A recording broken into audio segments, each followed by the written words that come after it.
Mix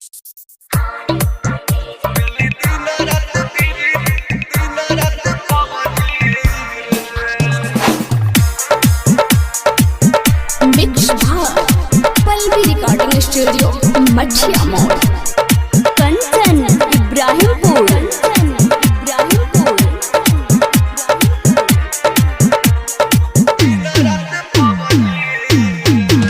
तोहके भूले खातिर लबदी रे खेली दिन रात पबजी रे। तोहके भूले खातिर लबदी रे खेली दिन रात पबजी रे।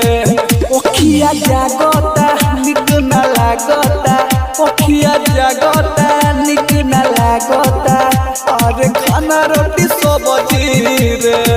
तोहके भूले खातिर लबदी रे खेली दिन रात पबजी रे। तोहके भूले खातिर लबदी रे रोज खेलतानी पबजी रे। अब कमा के छोड़बे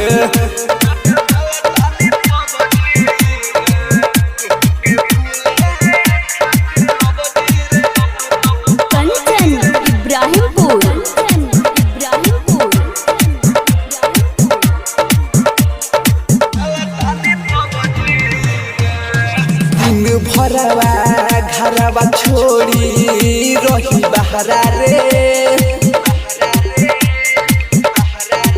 हो प्यार कोई के धोखा दी होले जखम गहरा रे। हो दिन भरवा घरवा छोड़ी रही बहरा रे। हो प्यार कोई के धोखा दी होले जखम गहरा रे। सुन तोरा चक्कर में पिटता रे बाबूजी रे।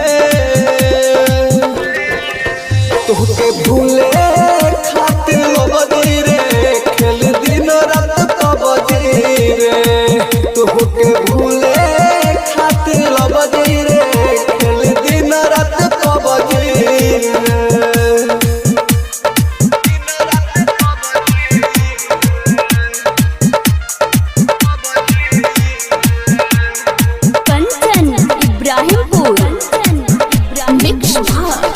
पल्लवी रिकॉर्डिंग स्टूडियो मछिया मोड़। देह तक खुश सुननी बारे परमोद के संगवा रे। होवा के देखू रोज पीले बिसकिया रमावा रे। होते तो खुश सुननी बारे परमोद के संगवा रे। होवा के देखू रोज पीले बिसकिया रामा